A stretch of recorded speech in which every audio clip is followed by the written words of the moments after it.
बिस्मिल्लाहिर्रहमानिर्रहीम। अस्सलाम वालेकुम। बेटा हम लोग सबक नंबर 3 10 तक पढ़ चुके हैं और इसके मश्क़ी सवालात मैं आपको करवा रही थी, तो आप इसकी मश्क करने के लिए सफ़ा नंबर 62 पे देखें। सवाल नंबर 3 करना है आज।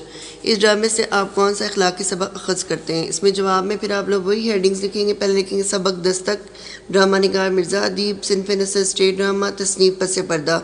मुसन्निफ़ खिदमत खल्क़ के जज्बे को उजागर करते हुए कहते हैं कि इंसानियत का तकाज़ा है कि इंसान को एक दूसरे के काम आना चाहिए, दूसरों के दुख दर्द का एहसास करना चाहिए, उनसे हमदर्दी करनी चाहिए। ख़ास तौर पर डॉक्टरी का पेशा तो बहुत मुक़द्दस पेशा है। डॉक्टर को चाहिए कि वह अपने पेशे से इंसाफ करे और उसे सिर्फ कमाई का ज़रिया ना बनाए। उसे अपने ज़ाती आराम सुकून को दुखी इंसानी की खिदमत पर कुर्बान कर देना चाहिए, वरना ज़मीन की खलिच उसे बेचैन रखती है। जैसा कि हदीस कुदसी है कि जिसने एक शख्स की जान बचाई गोया उसने सारी इंसानियत की जान बचाई। और इसके आखिर में फिर शेर भी लिख सकते हैं बकौल शायर, यही है इबादत यही दीन ईमा, यही है इबादत यही दीन ईमा कि काम आए दुनिया में इंसान के इंसान।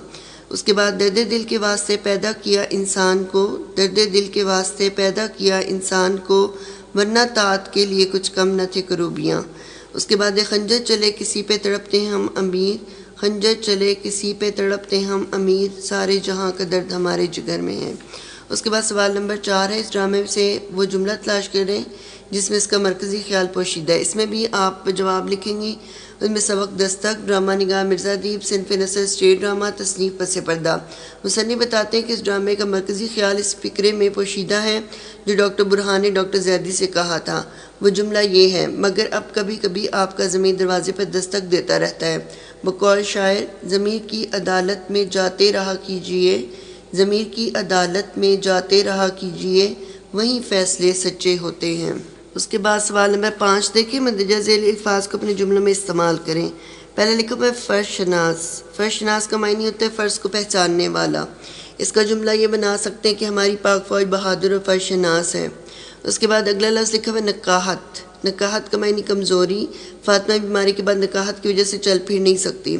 उसके बाद दस्तक। दस्तक का मायने होता है खटखटाना। किसी के घर जाए तो 3 मरतबा दरवाज़े पर दस्तक देनी चाहिए।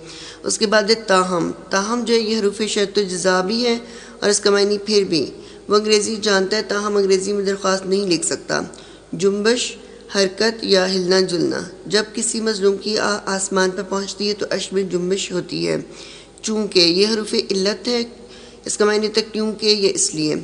अली चूँकि मेहनत नहीं करता इसलिए इम्तिहान में फ़ेल हो गया। उसके बाद है अलबत्ता। अलबत्ता जो ये हरूफ इस्तदराक है, इसका मायने तो बेशक या ज़रूर। वही ईमानदार नहीं, अलबत्ता फ़जूल खर्च ज़रूर है।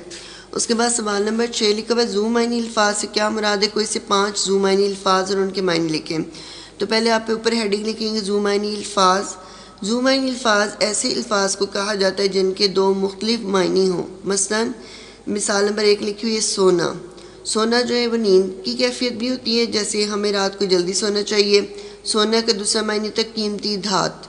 आजकल सोने की कीमत बहुत बढ़ गई है। फिर उसके बाद ये मिसाल लिख सकते हैं। मिसाल नंबर 2 है शाम। एक तो सूरज के डूबने के वक्त को कहते हैं कि शाम का मंजर बहुत खूबसूरत होता है। शाम जो है मुल्क का नाम भी है। मक्का के लोग ज़्यादातर शाम से तजारत करते थे। उसके बाद मिसाल नंबर 3 है हार। गले में हार पहनने वाला जेवर। हज़रत खदीजा ने हज़रत ज़ैनब को एक खूबसूरत हार दिया। हार शिकस्त। हार जीत तो खेल का हिस्सा होती है। उसके बाद है मिसाल नंबर 4 आफ्ताब। सूरज आफ्ताब रोशनी और हरारत हासिल करने का सबसे बड़ा ज़रिया है। आफ्ताब शख्स का नाम है। अली के वालिद आफ्ताब साहब अच्छे इंसान हैं। मिसाल नंबर 5 लिखेंगे कान। सुनने का अज़ू या गोश को भी कहते हैं। अल्लाह ताला ने हमें सुनने के लिए कान दिए हैं। और फिर कान का दूसरा मायने होता है मादन, वो जगह जहाँ से धातु जवाहरात वगैरह निकाले जाते हैं। इसका जुमला ये बना सकते हैं कि पाकिस्तान के शुमाली इलाका जात में बहुत सी कानें हैं। तो बेटा ये जो मैंने आपको मिसालें लिखवाई ये सारे ज़ू मायनी अल्फाज हैं, तो इनके 2 मायने हैं और जुमले मैंने आपके आसानी के लिए बनाए ताकि आपको आसानी से समझ आ जाए इनका फ़र्क। तो ज़ू मायनी अल्फाज ऐसे अल्फाज को कहा जाता है जिनके 2 मुख्तलिफ मायने हों। अब आपने बेटा इस तरह करना है कि जो मैंने आपको सवालात के जवाबात लिखवाए हैं यह आपने अपनी नोटबुक्स पे लिखने हैं और इनको याद भी करना है। और इंशाल्लाह मैं आपका थर्सडे को टेस्ट लूँगी इस चैप्टर का, ठीक है। आपने बहुत अच्छी तरह से तैयारी करनी है इसके ब्लैंक्स की भी और इसके आंसर्स की भी। तो आप बेटा अपना ख्याल रखिएगा। अल्लाह हाफिज़।